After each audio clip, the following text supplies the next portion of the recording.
बैरन साधवानी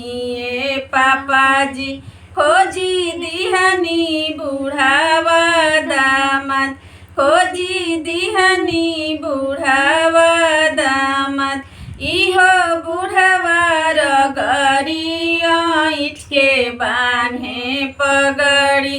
बिना घिउ के खिचड़ी ना खस बिना घिउ के खिचड़ी ना खस कहिया के बैरन साधवानी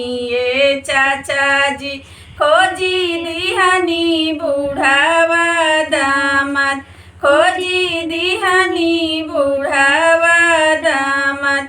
इहो बुढ़वा रगड़ी ऐठ के बान्हे पगड़ी बिना घिउ के खिचड़ी ना खस बिना घिउ के खिचड़ी ना खस।